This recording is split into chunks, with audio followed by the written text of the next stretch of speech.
Want me to play you some piano while you get yourself set up? Okay.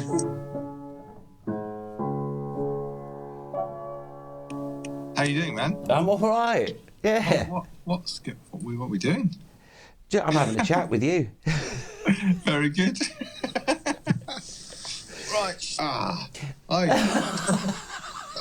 Perfect. That's ideal.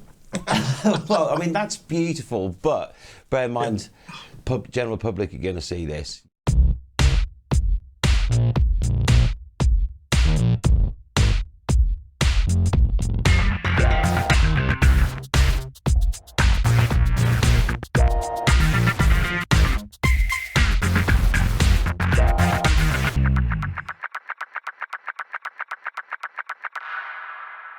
So, Emre Ramazanoglu.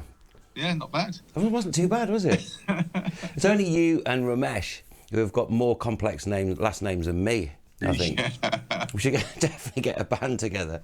Ramesh gets the best incorrect surnames, for sure. Oh, yeah. I mean, I remember introducing him once at a talk at a university, and I got it completely the wrong way around. And he was like, oh, brilliant. Come on. Seriously. Brilliant. Yeah, we're definitely bonding over that.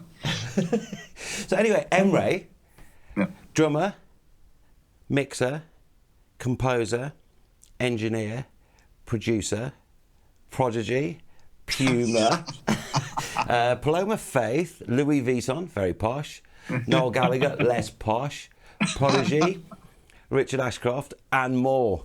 That's pretty impressive. It's pretty impressive. Oh, and an extremely badass drummer as well, I might add. So, you're very kind, David. Well, my pleasure. I've had the pleasure of playing with you several times as well. Yes. Even the last thing we did, which maybe we won't mention at this stage, but you were engineering it, programming and drumming, and we recorded 28 ideas in one day. Yeah, it was quite mad, that, wasn't it? So my question to you is, why? Why did you put yourself through such turmoil? Hell, probably because of starting in the music biz in about 2000, which was the worst possible time to possibly start. The worst. Everything crashing and dying around you, and then having to do lots and lots of different jobs all at once. So that was the vibe, basically. Keeping adding on things. Oh, I've got to do that as well now. Okay, Christ. Okay, right. And so getting into it and going for it. Right. Yeah. A lot of work. It's good. Did you? I mean, when you were a kid, before it became a profession. Yeah. Obviously, were you drumming first? Was that the thing, or was it just writing songs?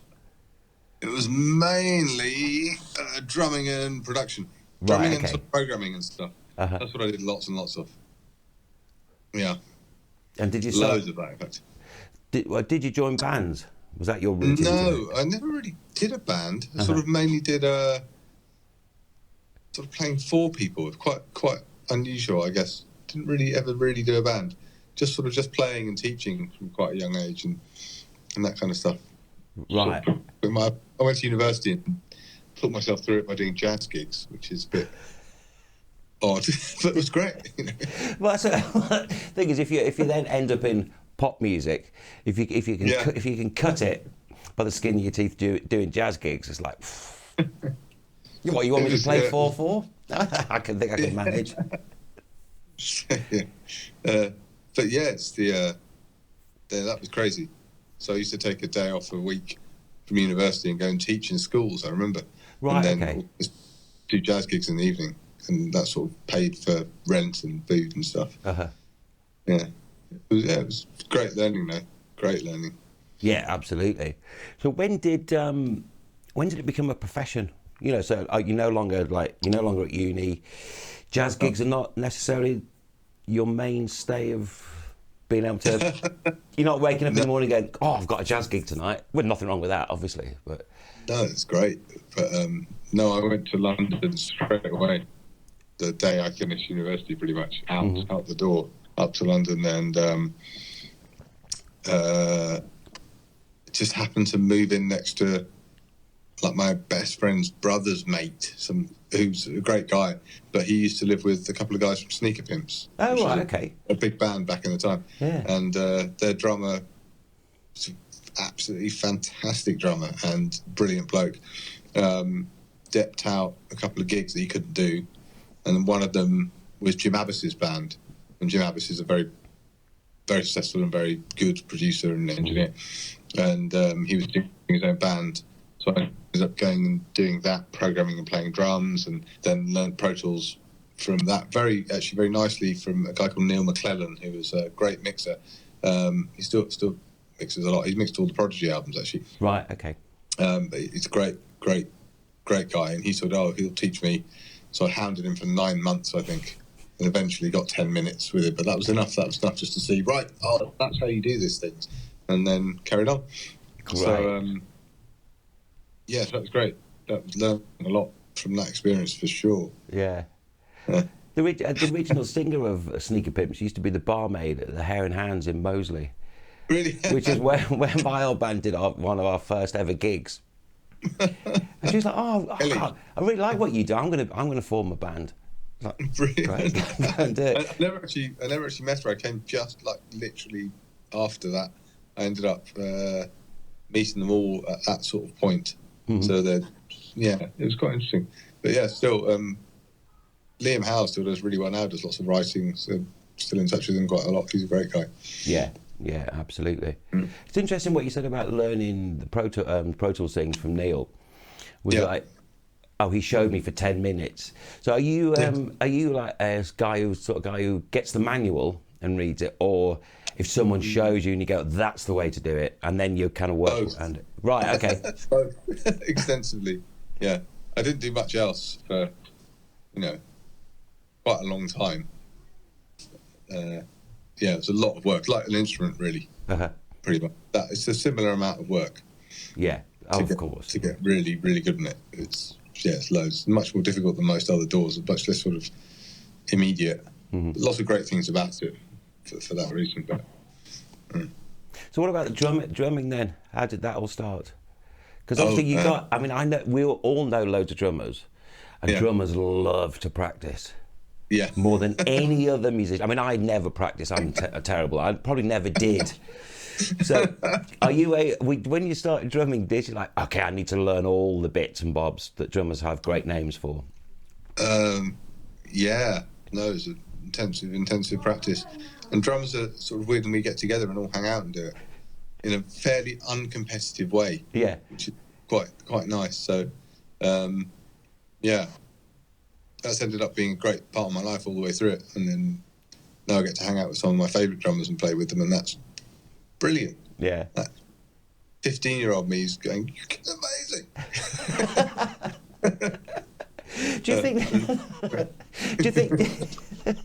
you think that thing of really getting really intense with it at an early age, learning Pro Tools or any DAW, but then also with drumming as well, because it's very technical, physical thing, more than any other instrument, I think. Though I'm sure a few concert pianists might disagree with me. But particularly with drummers, because it is the whole coordination of 4 different things at once. Do you think that early experience of really putting that time in really then enabled you to feel freer and more expressive as you then started making records? For me, probably yes. Mm-hmm. I had a bit of a weird coordination disorder as well as a kid, right. So that's why I started doing it, to kind of help, which it did massively. So, so some things were easier than others. Right. Some things were really, really hard. So, it's interesting. So, lot of work for sure. Loads. Crazy amounts. I always just thought it was fine. I thought that was great. Just a bit. And that kind of discipline thing helps with doing sort of engineering and mixing and stuff, and huge long periods of concentrating. I guess that's all helpful if you started off doing that quite young. Oh yeah, absolutely. I mean, I think maybe that one of the things that particularly with how technology is now, so you can relatively easily, to some degree, make stuff on your own. So you get a lot of people who are producers who tend to kind of work on their own, like master their DAW, whatever it might be, and then start making music. But the way you came about it was obviously getting an insight from Neil, but also obviously really studying how to make it work, combined with the whole drumming thing, and then working with other people. I think a big thing here is that it's not really like now, in the fact that there was literally zero information. Zero. Yeah. Now you go, how do I put my own timestamp in a WAV in Pro Tools? Bang, let's go and look on YouTube and see why we might do that. No. Literally nothing. Then you could try and hack through the manual and try and work out something, and it was basically a massive quest to try and find out what the hell was going on with anything. Same with drumming as well. There was sort of some videos, but not that many. Yeah. And it's not like now where every aspect of everything is right in front of you straight away. So it's cool in some ways and not in others. Things take a bit longer to get under your hands maybe and work out what's going on, but a lot of mistakes. Well, I made a lot of mistakes in interpreting things. That got some cool things that you sort of do that aren't particularly obvious because you've made a massive mistake in working out what it was. It never was the thing you thought it was, and you can't see it, and you could sort of vaguely hear it on a record, but sometimes, certainly with old tracks, the mixes weren't very clear, so you really had no idea what was going on. It was brilliant. Quite extraordinary. And now everything's much more defined and clear, and you can hear and learn much more quickly, I think. Yeah. So I don't know. Yeah. Yeah, I mean, it's even stuff like when Mesh does with his Facebook group, the Control Room. Yeah. Putting out all these multi-tracks of, a Funeral for a Friend track or something. So aspiring producers or engineers, mixers, whatever, just immediately can download really quickly these things that are like, oh my God, at a young age. And then, as you said, being able to have these tutorials, get all this information, which is different from the way we started, but definitely for me as well. I mean, there was no internet when I started. I mean, Jesus Christ. Just no information. Yeah. Cool. I mean, there was gear slots for a while, and initially that was absolutely brilliant because I got a lot of information about what things should be like, and then when I got my hands on them, I was like, oh, right, it is like that. So I could sort of work out what was going on, and it was pretty cool. It was pretty amazing resource, actually, initially. Amazing. And some incredible people on there. And that was sort of my first taste of sort of, oh, right, there are people who will share information, and there is stuff out there, and it's pretty cool. So it's impossible for people to understand now. Yeah. That there's no information. Yeah. No, I remember absolutely. for ages trying to find out anything about how to operate an SSL. So I've been in front of them a couple of times, and eventually I tracked down a manual, and people can't even imagine this now, but I literally had to track down a manual from someone to go and try and read it and work out what was going on, and I got most of the manual on paper. But all of it. And I was like, gold! I've hit gold! I can work out what's going on. I mean, this just sounds like a lunatic talking. Yeah, you just download a PDF now, immediately. Yeah, there you go. Which one? Any of them? All of them. Yeah, and or also watch someone showing you how to do it on YouTube. Exactly. 10 people. And then go to college. And go to college to do it. I mean, the only pro audio course was the Tonmeister degree. Yeah. Which was, I think, 3 A's, Maths, Physics and Music, minimum requirement for entry. I was like... Yeah. That's not going to happen. But it is funny that you mentioned the Tonmeister thing, because I was talking to Tom Manning, who runs Mono Valley, and he's like 30 years old or something. And he got into it because he saw his brother's presentation for his Tonmeister thing. And he's like, oh, this is really exciting, as he was a young kid. And then when he wanted to become an engineer, producer, kind of no one really does it anymore. But that education side of it, that course, it was really cool because a lot of people used to take it, didn't they? It's that combined with being the assistant, trying to sort of blag your way into a studio. Said, I love music, I don't know what to do. Can I make the tea? Can I have a job? Yeah, please. Yeah. And I'll do really, really long hours and learn on the job. From actually physically seeing and hearing people do it now. you think that kind of situation has changed a lot with things? Massively. I mean, everything's amazing now. Mm-hmm. Everything's amazing. It's like things are so good.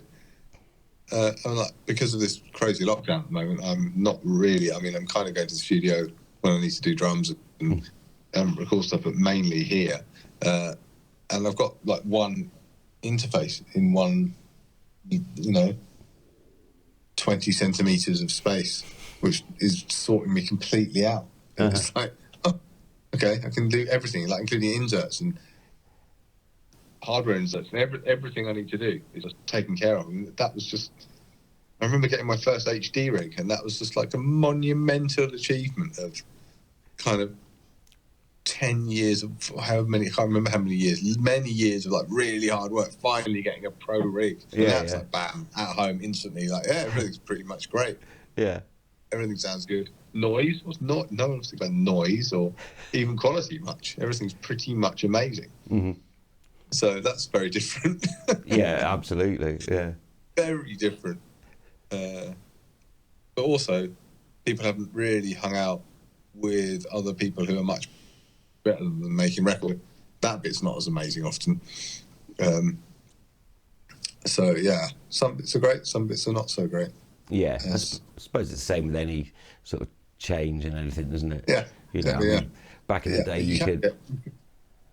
You can get as far as you like with a laptop now. Yeah. There's no real uses. You can go do everything. Yeah. So what happened? It was a question that came up from someone else, and they're like, everyone's calling themselves a producer these days, but I think we've lost sight of what a producer actually does. And there's many different types of producers, aren't there? I mean, it's just two different definitions. There's producer beat maker. Yes.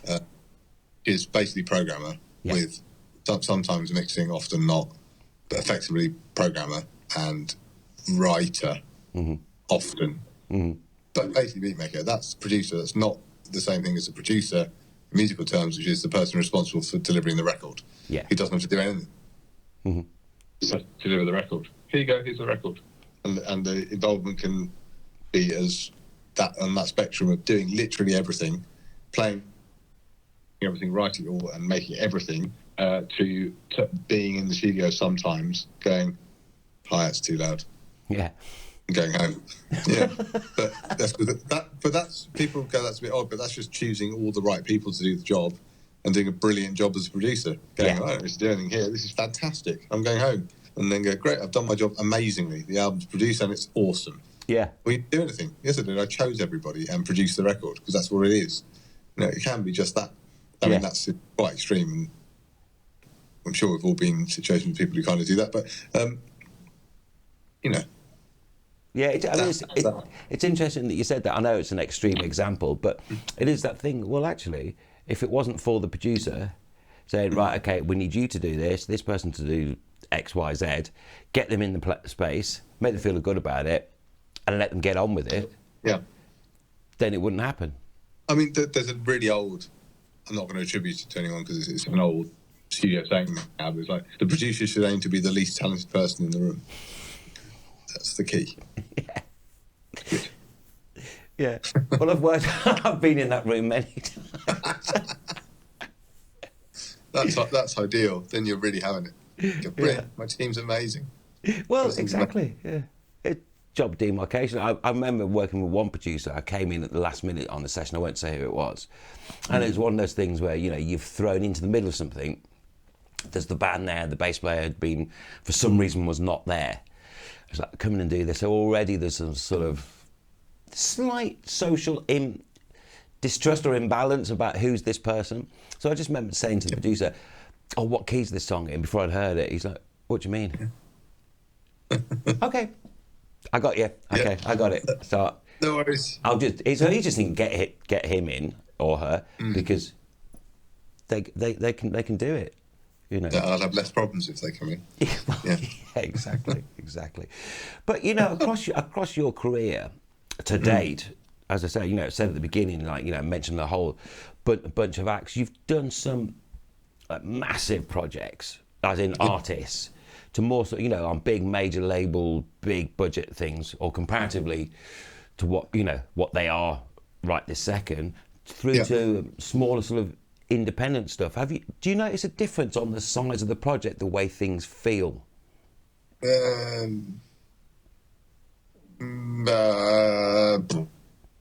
a tough one. Sometimes less nowadays, really, because everything's amazing. It's great, you know. Sometimes I look up and it'll be Abbey Road, and you go, "Oh, that's nice," and sometimes it'll be not. Yeah, but again, not really. I mean, I'm working in the box, pretty much always have, so it doesn't really matter very much to me. Right. That's like that nice gear around, which I've either got at my place or somewhere else, or take it or not. So, yeah, not really. I certainly don't treat it any differently at all. Yeah. So no, not too much. Sometimes there's more money. Yeah, sometimes. Or there's an offer of more money. Yeah. That may materialise. Some people spend more money. Sometimes that comes high into the sphere of the spending. Sometimes not. Wicked. So going backtracking a little bit. Yeah. So now was there a particular point where you're thinking, all right, I am bringing in enough now, so this is my career, you know? So past the uni, past the depping on stuff, the jazz gigs, where you're actually going, oh, okay. Can you remember when that was? Oh, what? Was there a particular moment where you thought, oh, okay, this is working? No, not really. It's always been just like a scrambling panic from one catastrophe to another. Seems to be pretty much how it works. Seems quite fun though. I mean, I quite enjoy it. I suppose it probably takes us a certain sort of person, doesn't it, to sort of, you know, put up with the insecurities of what we do. As in, like, you know, I don't mean insecurities like on an emotional insecurity, but as in, you know, I don't know what I'm going to get paid next month, next year. Yeah. What I'm doing. Yeah. Next Some month. people don't understand that at all, and I go, I've never done anything else. Yeah. So I don't know. Yeah. Same. All I've ever done. Yeah. That's it. I've only ever done freelance music. So that's quite. It's just like that's how it is. Yeah. Yeah. No, absolutely. At the moment, it's pretty mad. It is a little bit. Do like 4 or 5 things a day. Like, not you go, oh Christ, well that's different. But everyone's just adjusting, and there's stuff sort of happening now, so it's kind of interesting. But definitely quite a weird gear change.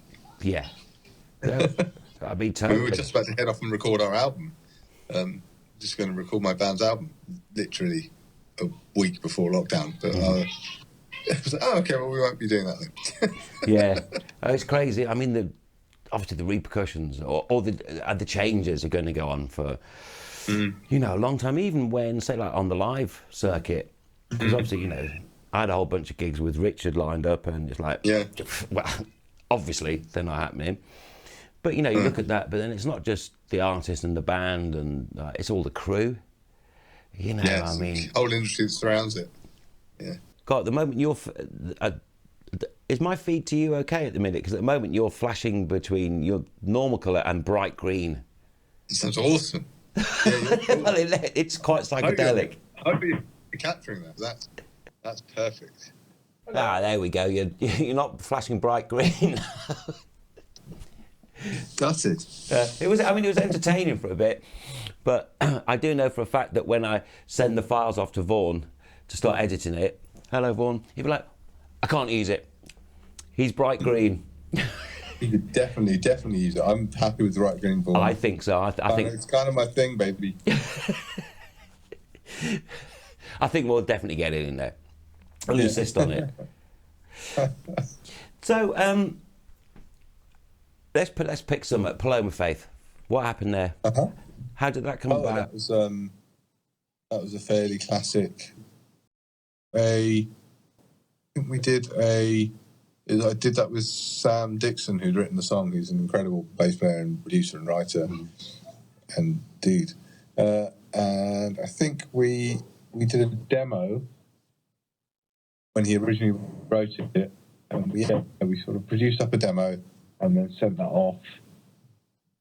And then I think someone produced the whole album, and then we got asked to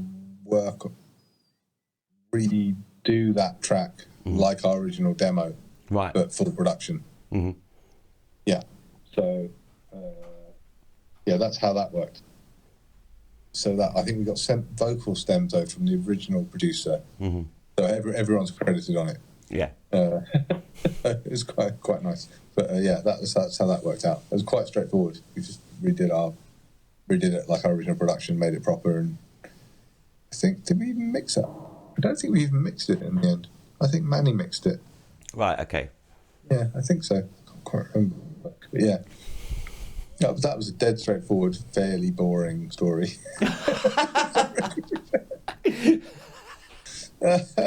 All right, let's pick some. Not that to me seems not dead straightforward. Yeah. What about all the sort of curation and composition for fashion houses? Like, oh right. So that seems like, okay, it's music, but yeah, that's crazy. That world is crazy. Definitely not straightforward. 1 day turnarounds up to 18 minutes of music need to be written and produced, and often full orchestra. And so we make that in about 9 hours. Wow. And delivered. Yeah, it's full on. Those are full on days. And so often I have a team who I work with who an incredible string arranger and cellist called Rob Lewis, who I send stuff to and he makes everything all right. Then I'll get stems back of all the different parts of the orchestra, which then I'll mix. But at the same time, I'm usually doing this sort of synth kind of tracks. So if there's any there's often our sort of dance tracks in there, I'll be doing that side of the composition. Then we'll merge the two and remake all the edits. And I often have the original, it will be, it's full on. It's really full on. But great, it's quite exciting, those ones. Oh, I bet. But I bet it must be, like a 1 day turnaround as well. Yeah. And that's from composing as well? That's everything. From flipping heck. Blank screen to delivery, yeah. Uh-huh. Yeah, it's wild. Yeah. How did you get, how did that come about? That was like the first thing I ever did in London, pretty much. Right. I met a DJ called Mekon, who was the originator of Breakbeat. Big Beat, sorry. Wicked guy. I still work with him now. Mm-hmm. Brilliant. So we just do all this. I've done so many different fashion things. It's wild. It's a great little sub thing to do. Do loads of it, and it's been done it for 20 years now. I think it's really fun. Just I've worked with some of the best shows that have been. It's been great. Mm-hmm. It's been really, really. It's cool to be part of that stuff. Yeah. So it's been and not being in fashion in any way, I've managed to only be slightly embarrassing in that front. I remember working on one show for Alexander McQueen, and I don't know anything about it, to be honest. Working on that in a place in Hackney, and so a few people arrive, and this kind of just like East End lad sits next to me and goes, "Go on, play it then." I'm like, "Who the fuck's this?" Of course it's him. I was like, "All right." Alex who? I just no idea. But he's called Lee. It's just Lee. Right. Brilliant. Oops. Anyway. Yeah. He was great though. He had an amazing. His shows are wild. They're great. Really great. Yeah. Now, it's funny because it's not like, it's a totally different world. It's got music in it. Yeah. But, you think a lot of musicians have egos and, a way of presenting themselves, but it's like a whole other ball game. Pales into insignificance against the fashion world. Yeah. Nothing like it. One very, very famous designer who I won't mention. One of the shows, he was just in the main backstage area in his sort of bejeweled pajamas, shouting at people. It was incredible. that was quite good. Brilliant. Yeah, it's wild. It's wild. Absolutely crazy. There's so many completely unrepeatable stories. Yes, absolutely. Definitely litigious stuff that I'm going into. But it's nuts. Zoolander is a documentary. Yeah, okay. It's a bit like Spinal Tap as a documentary. It's two so of the same. true. So many things Zoolander-ish. Really unbelievable. Brilliant. Yeah. Love it. So that, you know, when you get those calls and it's like, okay, for instance, like it's another day turnaround. Yeah. Is that massively tight window where it's like, okay, from blank screen to finished, sent off, if you like, mastered, it's done and dusted. Is that a creative spur, or do you think, oh, I wish I had a little more time? No, I love it. It's great. And it's because the deadlines are genuinely immovable, unlike music deadlines, which are almost always, invariably, a total bollocks. It's occasionally, sometimes they're not, but mostly are nonsense. It's an actual deadline because the show's ending and it's going out on the internet. So it's like, oh, okay, cool. Well, that will be. It's not like there's no ifs or buts. It's like you're delivering. So it's great. It's really exciting. They're always exciting. Brilliant. It's really full on. Yeah. So let's I quite enjoy that. Yeah, awesome. Let's switch from that then. That really honed my Pro Tools chops. Right. Okay. Well, because you've got to be super quick. Oh my god! Like frantically editing on the side of the catwalk as I've changed all the music and then reprinting everything off. No mistakes possible. You cannot make any mistake whatsoever because you're literally running off the file, and the length of time it takes to run off the file is exactly enough time to get it on a stick to go and play. Wow. To start the show. So it's like, you know, it's proper full pressure. It's good. It's really cool. It's good that you like that pressure because a lot of people will be like, I can't do it. I just can't do it. No, it's brilliant. I know they had someone else at a show recently. I almost never go to them anymore. I'm always doing so many other things. I end up just in a central place doing everything. But someone was on the floor and one of the music directors who I work with said, "Can you do this edit?" And he turned around and went, "I'd rather not." Okay, brilliant. Well, good for you, mate. Fantastic. Oh my god. I'd rather not. Brilliant ballsy answer though. Yeah. I'd rather not. Oh, okay. I'd rather not. Yeah. I felt like saying that many times, but never had the balls to do it. Can we do another take? Rather not. So how did you end up working with Noel then? That was straight up through David Holmes. Right. Yeah. Who I was starting working with anyway on some other movie stuff and some bits and bobs for him. And then, just met Noel and got on, and that was cool. Mm-hmm. So that was wicked. Yeah. So it's just a connection through David then?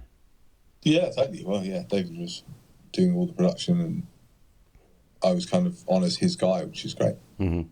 So I was very, very lucky. And, yeah, he's someone I absolutely love working with. Mm-hmm. Really, really, really deeply love working with him. Great. Yeah. So that's been great. And that was a great way to meet Noel. Yeah. So how did you end up working with David then? That was through my friend Leah Abrahams, I think, recommended me.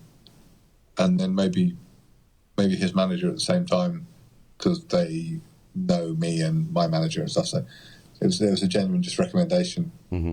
And I got on very well with him. Yeah. So that was good. I really, he's a great character. Yeah. It's that old school thing, isn't it? Just recommendations.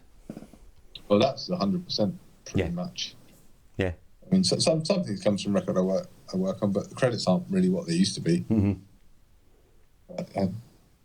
One year, I think I did a couple of years ago, I had about 5 #1 albums I'd done, and they're platinums, and didn't change anything. It was like, oh, okay. Yeah. It's like, no one knew anything about any of them particularly. Yeah. No one cared about who'd done any of it much. But again, it's like I have a small issue with doing enough social media because my range is so varied in what I do. It's not a clear, obvious thing to promote, if you know what I mean. Yeah. Yeah. I've done everything I do. People think I'm mental. That's mental. I'm just working more on the new wave of UK jazz, which I really am enjoying. Right. That's been Okay. pretty good because that's crossing over. It's becoming more mainstream now, and that's great. So Yeah. working with several really great artists in that world, and that's been going great. That's really interesting, actually, because that's if you think about where you started as well. Completely insane. It's like some of my like old sort of passion project things I'm now discussing with my very major label oriented manager. It's like, this is awesome. This is awesome. Mad. So yeah, that's been quite cool. Yeah, yeah. That is funny though. That university doing jazz gigs at night, Yeah. and now it's kind of come around through spanning all those genres. As you just said, you know, obviously your social media thing is like you tend to be more through someone recommends you, oh, you should work with Emre because blah blah blah, as opposed to people going, oh, he's that guy or she's that girl who does that sort of music. That's never been my sort of path. So I'm happy to sort of stick my oar out in that kind of area now. So that'll be more the kind of sort of world I am being more public in, if you know what I mean. Yeah, yeah. Because my band is very much in that area as well, so it's sort of that's sort of a thing. So yeah, but yeah, that holds another world of interesting stuff. Across most things you do, let's leave drum kits aside. Yeah. Is there, well, we're going to come to those though. Yeah. How dare you leave my drums aside? Is there a particular piece of kit that you can't live without? And when I say can't live without, I mean like on a musical thing you get, oh shit, if that's broken. There weirdly is now, and there never has been really. I've always been very in the box and very adaptable. But now I've been using the Roger Mayer 456 tape modules, and I can't live without them. Right. Why? Because they make everything all right. They make everything better. Not genre specific in any way. People might think, oh, retro tape. It's like nothing to do with that. It just makes everything sound better for me in all the right ways. It's just essential. I've got 16 channels of them now, which is how much I love it, and it's on pretty much every mix I do. And as someone who's brutally in the box, it's like that's quite a leap for me. That's anyone who knows me very, very well. It's like what? It's like yeah, can't beat it. I can't even get close to it in the box. So that never happens ever. Right. And for people who don't, they are. for people who might not know what that means, could you just quickly describe what that is? Yeah. They're an analog tape process without any tape and no digital element. So it's effectively, I guess, acting like hitting 456 tape on a perfectly lined up machine without any of the modulation or noise or hiss or stuff that you might not necessarily want every time, and has been specifically designed to solve anti-aliasing issues in the box, basically, which much more technically minded people than me will be able to describe more, but it's make it all good box for me. The make it all good box. Love it. Make it all good. I can control transients in a way that I can't with anything else with this, if I want to, but I also don't have to. You can choose. But it's absolutely insanely incredible for efficiency in the box and controlling peaks in a very musical and almost invisible way. It can be pretty much completely invisible if you want. They're incredible units. Incredible. Right, we're going to put a link to those because, like, what we're doing with all of these, when someone talks about a piece of kit that they love, then we always put a link to it, and then any of the music that people have been talking about, we put a link to Amazon just to spread the love around. Yeah, it's like when I was talking to Ramesh and he's got his new guitar sample pack thing. Yeah, like, right. That's amazing, by the way. I know. It is so good. And isn't he the perfect person for it? Because he would spend months moving mics around. Doing it, yeah. He's a guitar nerd. Yeah. Honestly, that thing is so impressive. His pack in particular is absolutely ridiculous. It's so annoying.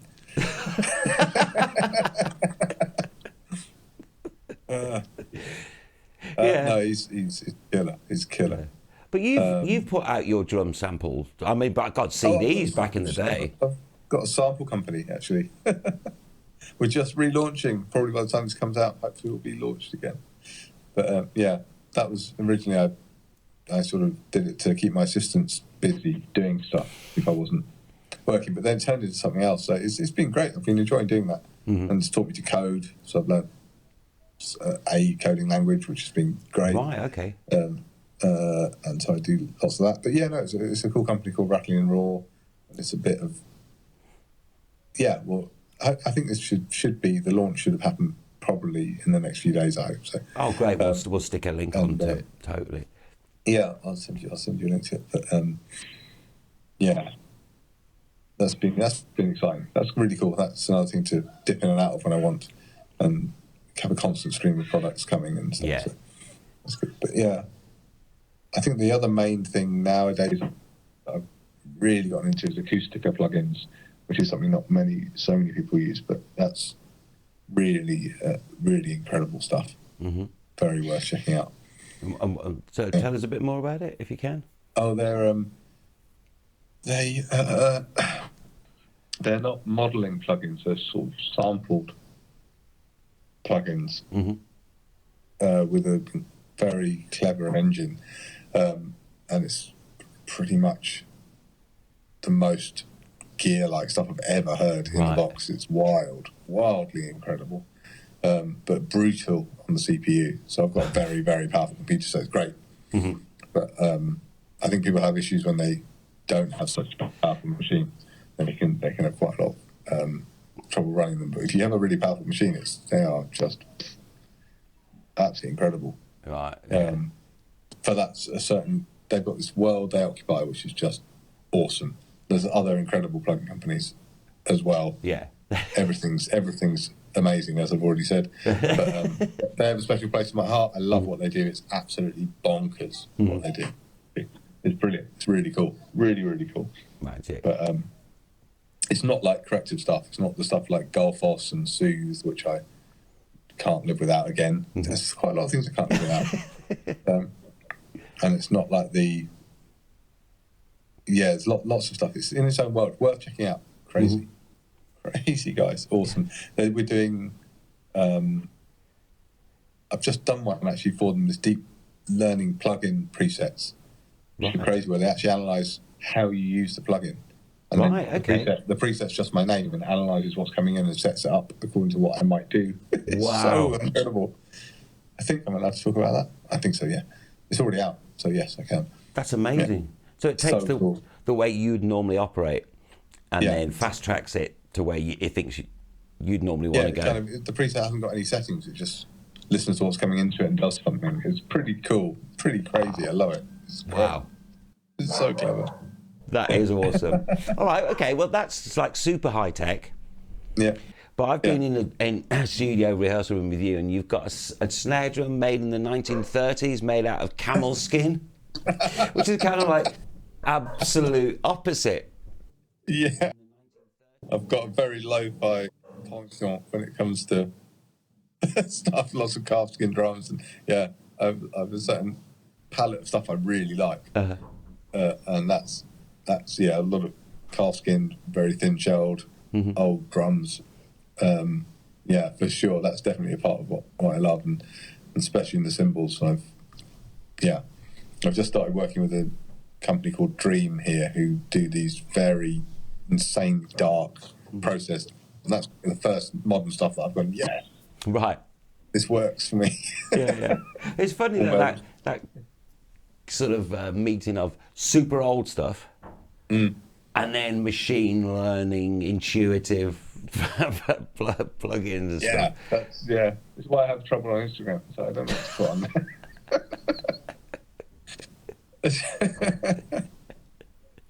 It's just like it's a mess. It's just a mess. Yeah. But it's all those not idiosyncrasies, but it's without getting too highbrow about it. It's like combining that amazing old feeling sounds with being able to process stuff so quickly and efficiently and creatively as well. That's my favourite thing. So that's what I do a lot with David, which is quite nice. So that's he totally gets that. He really understands it, I think. Yeah.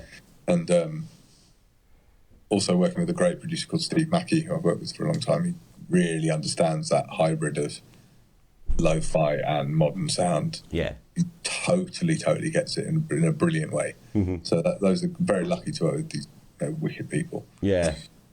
I was actually watching a film the other day, actually, me and Ruth. Oh, God, what was it? Four Brothers. That's a David Holmes one, isn't it? Oh, yes. It is, yeah. And it's got a bit of Trouble Man in it as well, Marvin Gaye as well. Probably. Probably. I haven't seen that one. You might be on it. You might be on it somewhere. Yeah. What you're working on at the minute, if you can talk about it, is there something specific? Am I allowed? One very cool band, which I want to do. Have been working on bits and bobs for ages, so I probably can't mention that really, but it's great. Just very excited about that. I'm mixing a posthumous album of Ala Farkatori, which has been going on for a long time. It's been amazing. So we're hopefully getting near the end of that. Well, not hopefully, because it's awesome. So everyone finished, but so that's really cool. Then I think hopefully a little Netflix series should be good. A bit of score mixing should be quite cool. And some mixes for an American artist, and my band is just hopefully signing any minute now to a very cool label, which I've been wanting to do for a while, so that would be good. So I'll be doing an album with them, which will probably be our first really written album. Right. Then there's quite a few other bits and bobs of stuff knocking around. So yeah, relaunching the company. There's a ton of stuff going on. Right. Okay. That's busy. And then wondering what we're going to. Yeah, an art project with an artist in Holland, which is quite cool. It's going to be very cool. He's hand drawing every frame of this animation. His precision is just incredible, between thousands and thousands of large hand drawn. I think they're larger than A1 or maybe. Right, okay. They're huge hand drawn frames. It's absolutely amazing. So that's going to be quite interesting to see what that's like. And then the pop writing thing as well, carrying on. We're going to try and work out some more remote recording stuff, which I was getting into. I did a little video using Audio Movers plugins, which means you can record someone remotely, but with hearing them with no latency. It's quite cool. I'll put a link to it here if you want. It's quite cool. It's quite useful in such. So we'll start doing a bit of stuff like that. There's also the brilliant people at Source Elements who do a much more in sort of designed version of that called Source Connect, which is really good. But that needs sort of more pro level on both sides. So the thing I was mentioning is more for just having anyone. They don't really have to have anything or even know how to use their DAW. They can just plug in and you control everything. So that's quite neat. That is particularly under current circumstances as well. I'll send you the link to it if you want to link to that, because it's cool. It's quite useful. A lot of people have been fiddling with it and it seemed to work. Yeah. So wow.